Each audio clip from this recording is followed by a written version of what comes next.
This is the TK1 Folding electric trike from Mooncool.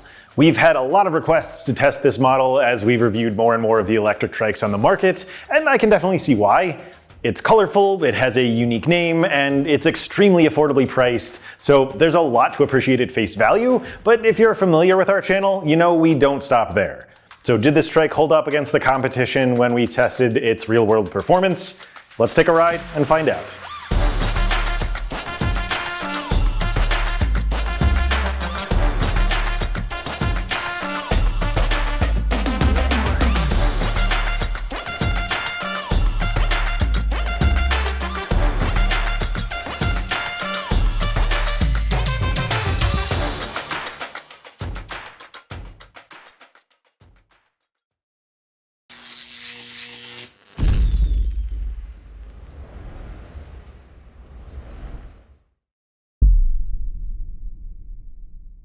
Welcome to Electric Bike Report, where we put together detailed reviews of e-bikes and sometimes e-trikes. I'm John and I'll be your host today. I encourage you to subscribe to our channel if you're shopping for a bike or trike so YouTube knows you want to see more of it. We've built our reputation on a series of performance tests that allow you to see how mobility devices like this actually work in the real world. We'll take a look at the TK1's speed, range, climbing power, and braking performance shortly, but we have a few things to cover before we get there. First, if you find this review helpful and you decide you'd like a TK1 for yourself, please help to support our team by using the affiliate link in the description box below when making your purchase. But next, let's go into a bit more detail on a few quick highlights I gave in the intro. As a heads up, Mooncool does offer two versions of the TK1, but we'll be talking strictly about the folding trike that we have here, even though I probably won't specify that too often going forward.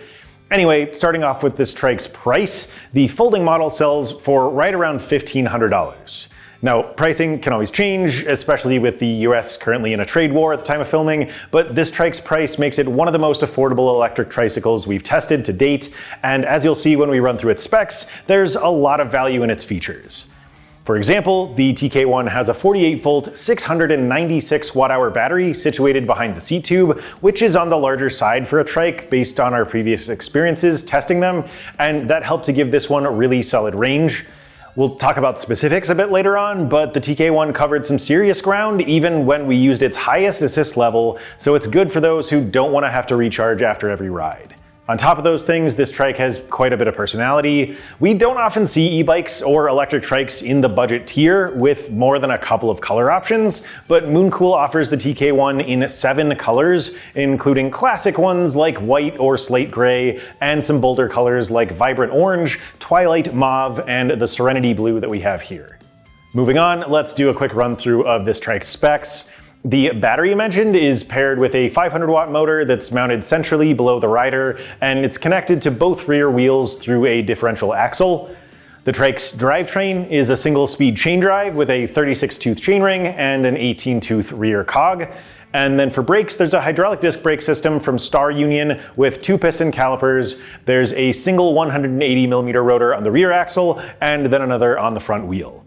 The TK1 has 20 by 3-inch knobby tires from Chaoyang with full coverage fenders.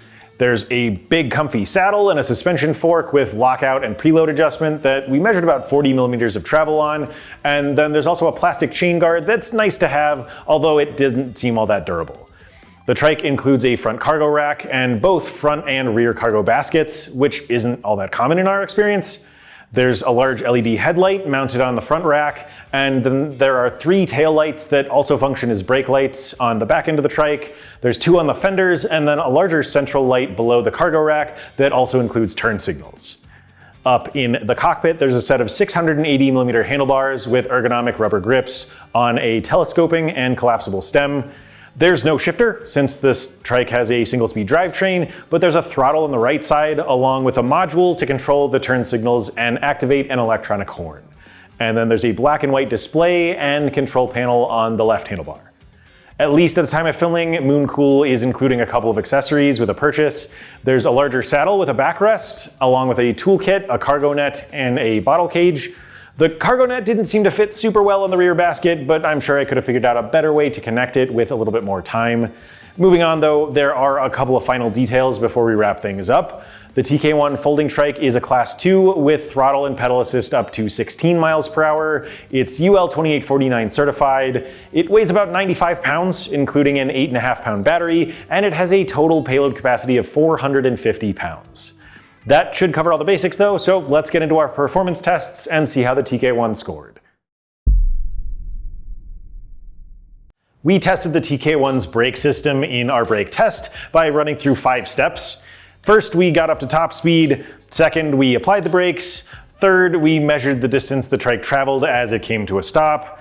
Fourth, we repeated the process 3 times. And then fifth, we averaged that data for a final score of 13 feet and 7 inches. Now, I think the TK1 did a great job overall, but there's some technical stuff that came into play. Comparison is fairly difficult here because every trike we've tested has been a little bit different. Some have topped out at 14 miles per hour, some at 16, some have had mechanical disc brakes, some have had hydraulics, and still others have had coaster brakes. Some have had 2 brake rotors, some have had 3, and so on. The TK1 setup with 180 mil rotor on the rear axle and another on the front wheel is similar to a couple of other models we've tested, but this trike is also about 10 pounds heavier than those were, which makes it a bit tougher to slow down. Mooncool did a great job of equipping this trike though. They gave it rotors that are 2.3 millimeters thick versus the more common 1.8 millimeters, and basically the extra thickness helps to disperse heat and stop the trike faster. So this one still ended up stopping a few inches beyond the other trikes that were most similar, but I think that was more due to the tires than the brakes themselves, as the TK1's knobby tires have a bit less grip on paved surfaces than a set of street tires would. Regardless, going by feel, I thought the TK1 felt great, and I definitely appreciated the extra stopping power granted by those rotors. They did a great job of keeping my speed controlled when carrying about 60 pounds of added cargo in the rear basket, even when I was riding really fast downhill, and the trike always felt safe and well under control. So all in all, the TK1 is off to a great start, and it gets our approval for effective brakes. I took the TK1 out to our local shared use paths for a speed test, where I pedaled it in each of its 5 assist levels and tested its throttle. This trike has a cadence sensor, so when you're pedaling, the motor dishes out power as long as the cranks are turning, regardless of how much or little pressure you put on the pedals, and it also has preset speed limits in each riding mode. I had 3 goals for this test. First, to find out what those speed limits were. Second, to see if the trike could reach its advertised maximum speed. And third, to evaluate the throttle's acceleration. Let's go out to the paths and see what happened, and we'll talk more about the results back here. All right, we're here for a speed test on the TK1 Folding Trike. So starting things off with no pedal assist, and we're going fairly slow here. Not really trying to put a lot of work or pressure on the pedals here, just to identify the speed limits of the pedal assist settings. So each of the 5 settings has a different speed limit, and I know that PAS1, the lowest level, doesn't get too far above where we are right now. So yeah, starting things off kind of around 6.5 miles per hour. But let's go ahead and go up to PAS1. All right, so feel the power sort of slowly kicking in there, and not doing a ton here, as I was saying, but we got about a mile per hour of difference. So kind of between 7 and 7.5. All right, let's go ahead and go up to PAS2. Okay, definitely a little bit more power here. There's a little bit of a kick there. Going up to around between 9 and 9.5 miles per hour by the bike's display here. All right, yeah, it feels, like a good speed.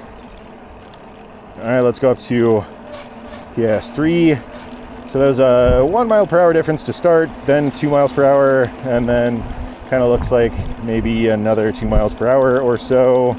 So a little over 11 here in PAS3, which honestly, this is kind of where I've been riding the trike around most often. This is a good speed that still keeps you moving, but doesn't feel out of control at all. Not that the higher settings do, but you got to be careful on a trike. So let's go up to PAS4.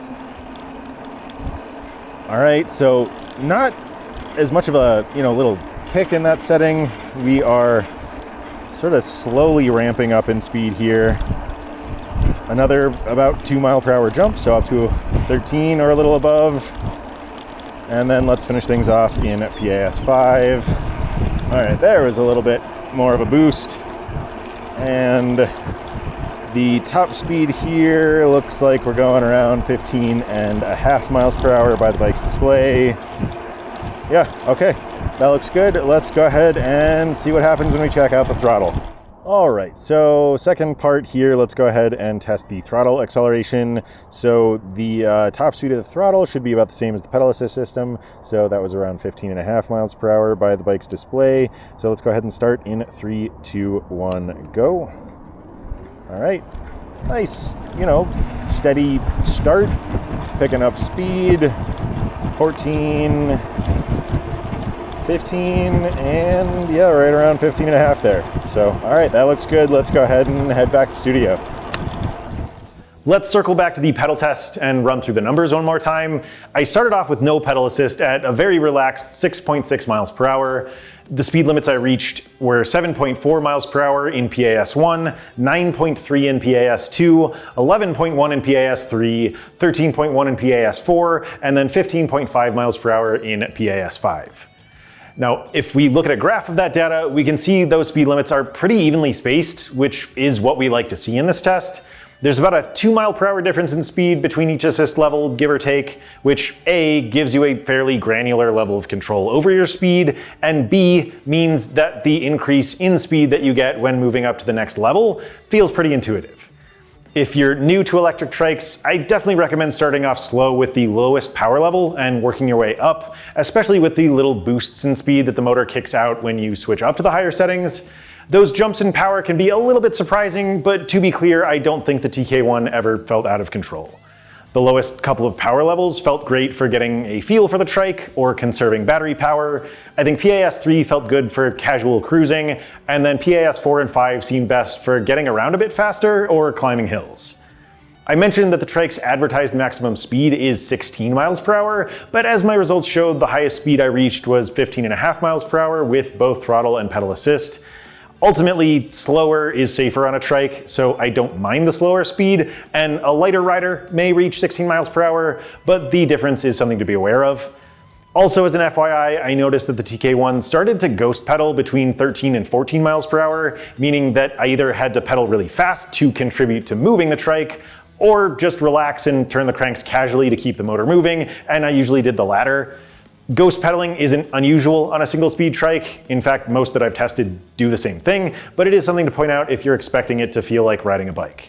As you could see from the throttle test, the trike built steadily in power without feeling sluggish or overpowered, which I think worked really well. Overall, I think the TK1 did great in this test, so let's keep things moving and talk more about its range. We did both a high and low power range test with the TK1 to find its minimum and maximum range, and in both cases we started off with a full charge and pedaled on our local shared use paths until the battery was drained. Our test rider went 35.9 miles in PAS5 and 51.5 miles in PAS1, and as I said earlier, both results were really solid. The other electric trikes we've tested averaged 26 and 45.5 miles on batteries that averaged around 608 watt hours, so it's no surprise that the TK1's larger 696 watt hour battery kept it moving longer. This trike's PAS1 result was closer to average than its PAS5 result, which means that if you choose to ride in the highest power mode, you'll go much further on this model than on most of the others we've tested. Looking a bit deeper into the data, this trike had a pretty efficient motor and battery. We estimated, based on its motor and battery specs, that its high power range test would last for about an hour and 25 minutes and go for around 19 miles, but our test rider got an extra hour and 14 minutes on the path and covered about an extra 17 miles. Most trike owners we've talked with tend to take relatively short trips, so if that's you, you'll probably be able to get quite a few rides out of the battery before needing to recharge, especially if you stick with moderate speeds. Of course, you also have the option to stay out there for long trips as well, and then when you do need to recharge, the 2 amp charger will power up the battery in a little over 7 hours. We tested the TK1's ability to climb hills in a couple of different ways. For our formal test, we took it to a location called Hellhole Trail, where our test rider Justin pedaled and throttled up a steep hill with a 12% average grade over 1/3 of a mile.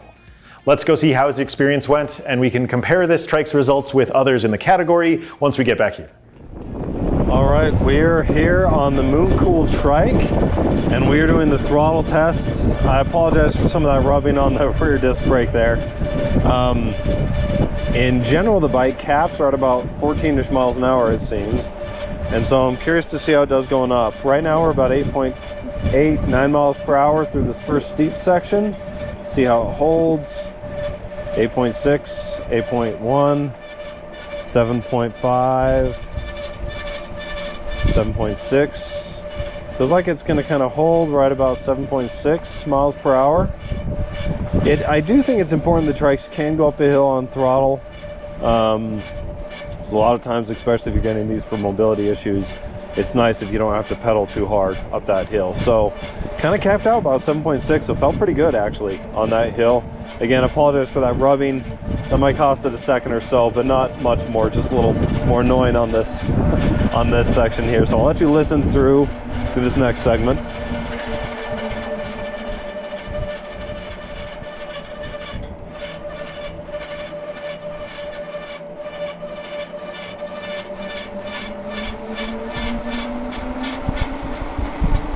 So yeah, the motor's very quiet, and the rubbing got a little bit less right there. So I definitely hear the rubbing a lot more than the motor noise.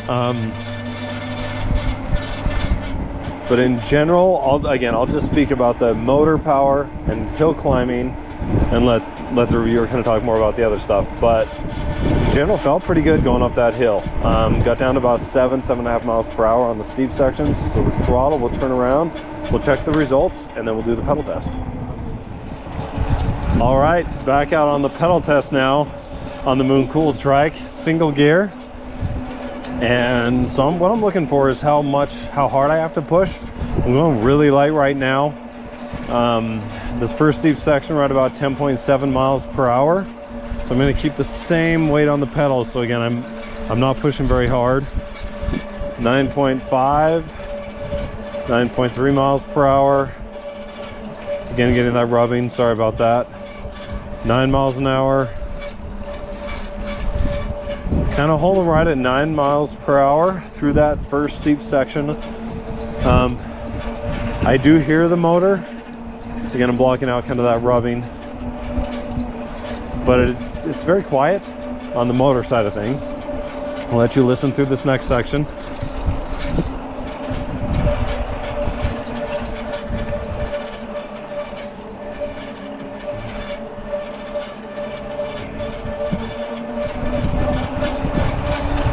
So yeah, I got down to about 9.1 miles per hour, and the gearing definitely feels like it's geared for climbing hills to where I don't have to push very hard. So as I get up here to this more flat section, I'm almost ghost pedaling up the hill a little bit.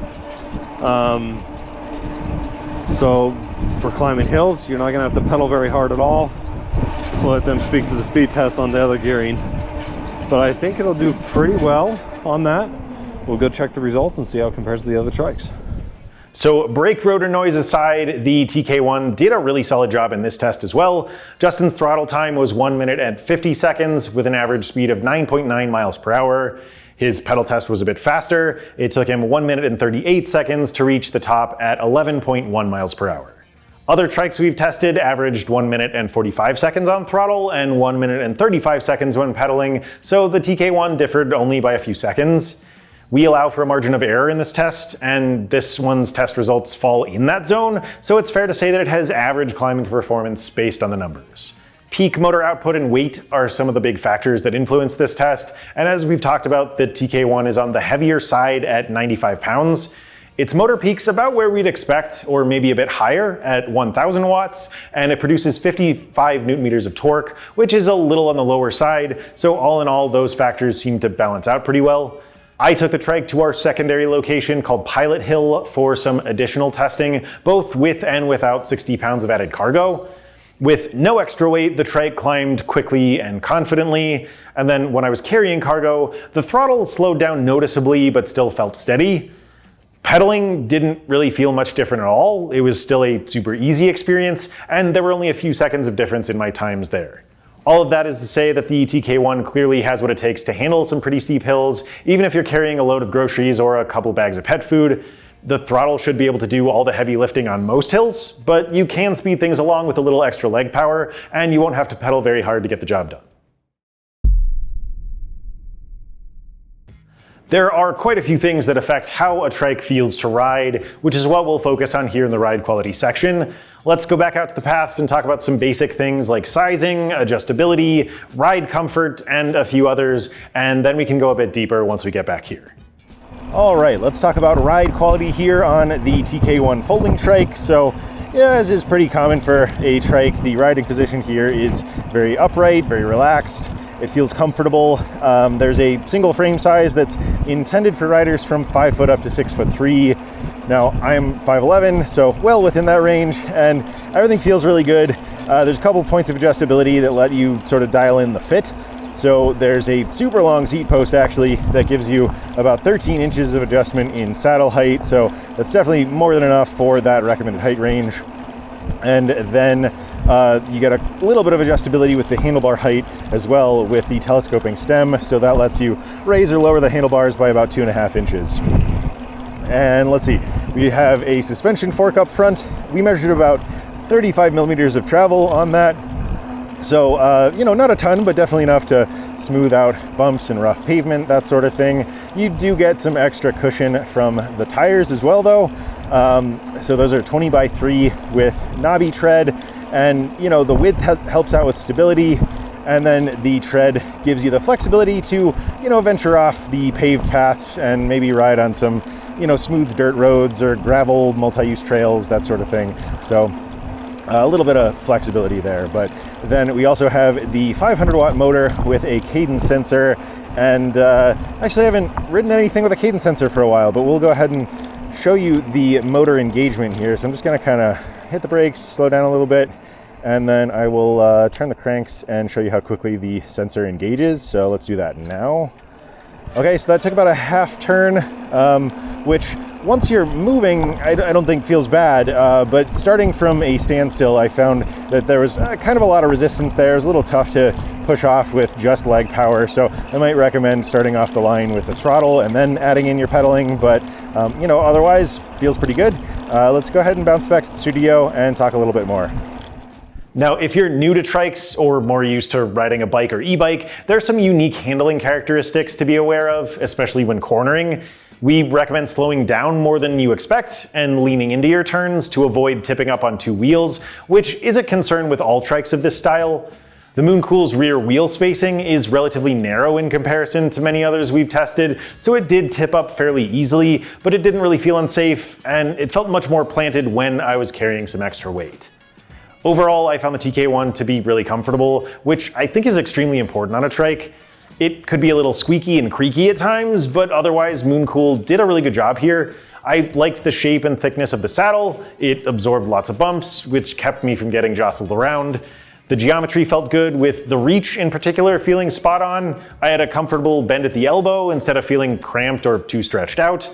And the frame has a standover height of 16 inches, so I found it easy to get on and off the trike without having to lift a leg very high. Those things covered, I do have a few points of critique to go over, with the seat post and seat tube being the main areas of focus. At least on our test trike, the seat tube was larger than the seat post's diameter, so it had an aluminum shim inside to make up the difference, but even with the seat post clamp tightened down to where it was difficult to close, the saddle kept sliding down during our testing. And then we noticed something to be aware of, especially if you're on the shorter end of the recommended height range. If the saddle was at its lowest point, the seat tube protruded below the bottom of the frame and separated the connector between the battery and the display, so the trike wouldn't turn on. Once we knew what that problem was, it wasn't a huge concern, but you may want to consider swapping to a shorter seat post or cutting some length off the standard one if you need the saddle set low. You might have also noticed a bit of a sway in the GoPro footage earlier, and that's a result of frame flex, which is present to some degree on all trikes we've tested. I'd say that the TK1 falls somewhere in the middle, so it's noticeable but not egregious, just something to be aware of. To round things out though, another highlight of the TK1 is its overall simplicity. The single-speed drivetrain means you don't have to shift. I found the turn signals and horn easy to reach and operate, and I also really like the display. It shows all the important data in an organized manner without being too complicated, and I just appreciate a good user interface. We've covered a lot in this review of the TK1 Folding Trike, and I have to say that overall I think things turned out pretty well. I wasn't quite sure what to expect from this model for two reasons. First, because this was our first experience with Mooncool, and second, because of its low price. There are often some trade-offs with budget-friendly e-bikes and e-trikes, and I think we noticed a few here, but overall the TK1's ride and performance showed a pretty solid foundation. Looking back over our test results, the Trike had good brakes, noticeably better than average range, solid climbing power, and a well-balanced pedal assist system with controlled speeds. It also had a comfortable ride and an approachable user interface, even if there were a couple of areas with room for improvement with the seat post and seat tube. If you're looking for an electric trike with some personality that won't break the bank, I think this one is definitely worth considering, especially if range is an important factor in your decision making. If you want to take a closer look at the TK1 Folding, you can read our written review or head to Mooncool's website using the links in the video description below. As a reminder, please consider helping to support us when you make a purchase by using our affiliate link. And as always, don't forget to like and subscribe. Let us know what kinds of cargo you'd carry around with your TK1 down in the comments section. We'd love to know. But thanks for taking a ride with me today. Again, I'm John with Electric Bike Report, and this is the Mooncool TK1 Folding Electric Trike.